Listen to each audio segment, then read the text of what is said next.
Dragi gledači, dragi Makedonci, prijatelji na makedonski narod, vo današnjete emisija se naogjame vo Halifax, Nova Scotia, kada što sme na Pier 21, muzej za prvite iselenici vo Kanada od site narodi, vključuvajki go i makedonski narod, razgovarame so institucija Marie Chapman.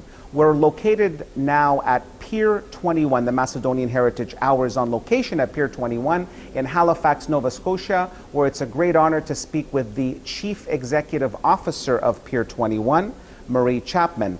Marie, it's such a pleasure to be able to speak with you here today in Halifax, Nova Scotia.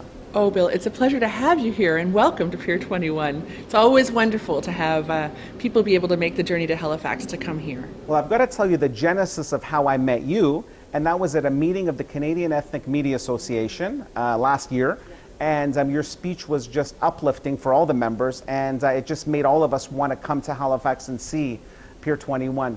Tell us about Pier 21 at the very beginning. When was it built? When did it, as far as the institution, and tell us a little bit about the history of what Pier 21 is.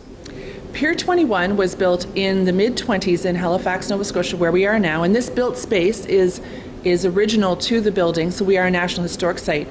We opened up as an immigration center in 1928 to process people coming, obviously primarily from Europe. It switched over in 1939 to Department of National Defense because it was the center for the war effort for World War II.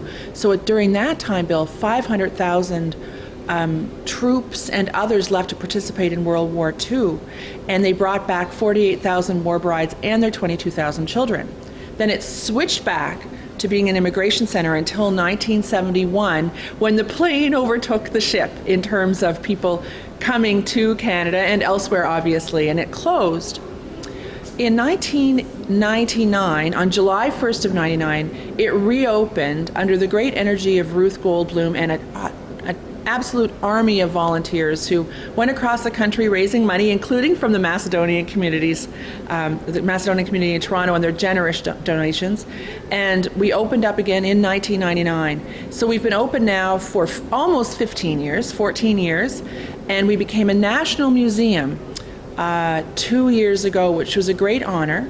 So now not only do we tell the story of this space and place, but we're honoring the stories and sharing the stories of all Canadians who chose to immigrate to Canada. That is fantastic. What would you say is the allure of this institution? Is it the photographs? Is it the memories that people have? You know, ultimately we always say that we're an institution of stories because the photos, the memories, the artifacts like the benches or the bench here or which are replicas of the originals, or the chests you see here are really important. But what people really stop and listen to and draws a tear or a chuckle, to be honest, are those stories. And so those are our artifacts. That's the heart of Pier 21 as it was and as it is. You see, when we opened in 1999, we did primarily tell the story of Pier 21, but other people who came here could relate to those stories because the story of immigration, so many of the reasons people come is from inside. And so it is about a person and their story and a family and their journey. And so whether they came yesterday or 100 years ago, so many of the reasons are the same. So when people come here and hear those stories, they can hopefully identify, and they do, many of them, and it gives people an appreciation for the courage and the hardship, and sometimes, to be honest, the pure fun in some instances, especially if you were a young person at sometimes coming to a new land. So it's relatable. That is amazing. The Macedonian community is very interesting. It's an integral part of the Pier 21 experience. Absolutely. The first Macedonians emigrated from the Balkans, from Macedonia, here in Canada in probably the late 1800s. Yes. And they're documented in many ways here at Pier 21. You're sitting on a bench that was actually donated by the United Macedonians organization, and at that time, Lucic Olefsky, who is currently the president of the Canadian Ethnocultural Council.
Talked about the husbands coming over first for work and then the wives and the children following them a year or two or three later.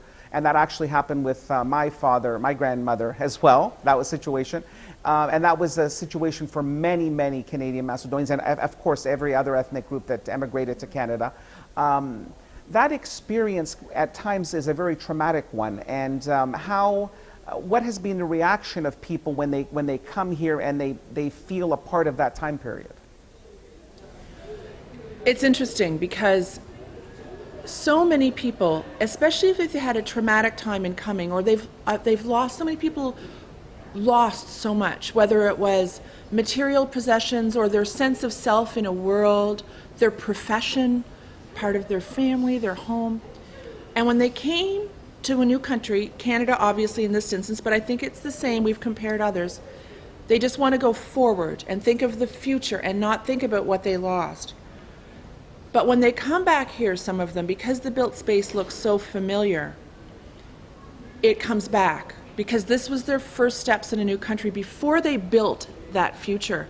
And it brings them back to that time, sometimes of profound sadness and uncertainty and worry, and it's very emotional. And many people who come in here, and we have these wonderful benches, the Macedonian one being one of them, because people need to sit and reflect. And sometimes this is the first place they'll tell the story of what happened before they landed in these halls or before they landed in Canada in general.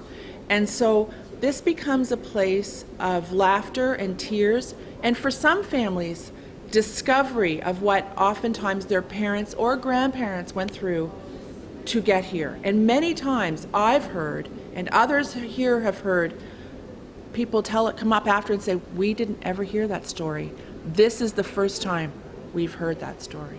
So it is an honor and a privilege to work here and to be able to help people sometimes discover their family's past and obviously part of our nation's past.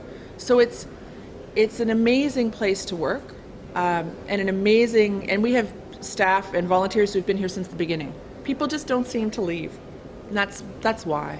Recently, there was a ceremony by Pier 21 with the members of the Lerin Region Macedonian Cultural Association of Ontario. Tell us about that special day, and our viewers are now seeing that plaque right now. Tell us about that. I will never forget that day. It was a beautiful sunny Sunday, and I came in, and there'd been much work done with a wonderful, wonderful person here who works with us, Maria Almeida, on our staff, and Annie from the Annie Wood from the Lerin community.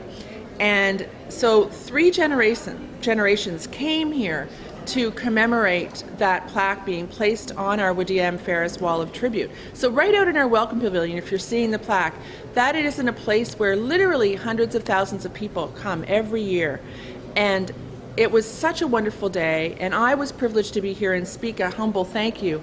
But then we got to hear from the families who were here about their arrival and what it meant to now be Canadian, but also to be part of a national institution like this. And so it was a really amazing day, and I must say that to have the 3 generations and to have grandchildren here who were grown, they were in their 20s, but nonetheless, that to me speaks about those family ties and what it means to share in that part of the family's journey. And it was a magical day. It really was. Well, Annie Wood, whose maiden name is Urumova, she spoke very highly of Pier 21. And tell us about your coordination with Annie to make this all possible. Well, Annie, and I can't take much credit for this but Annie got in touch with our Maria Almeida.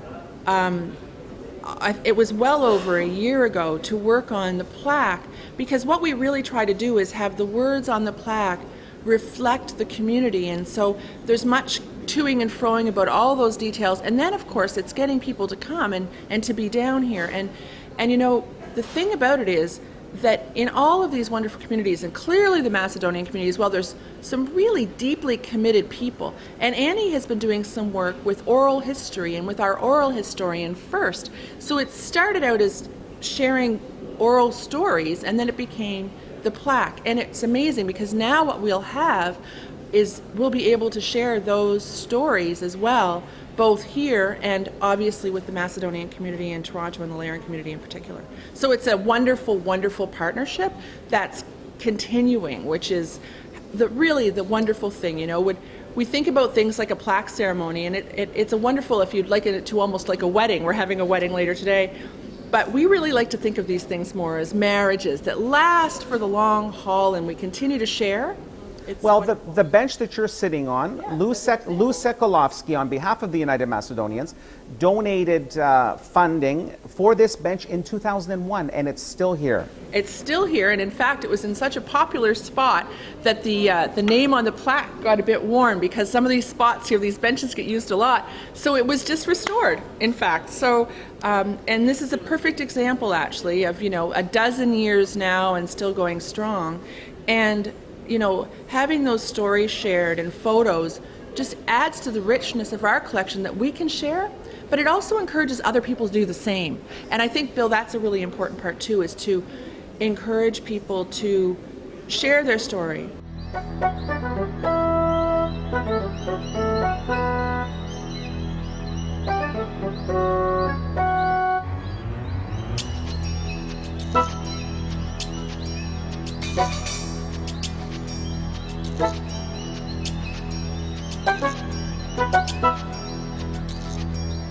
Thank you.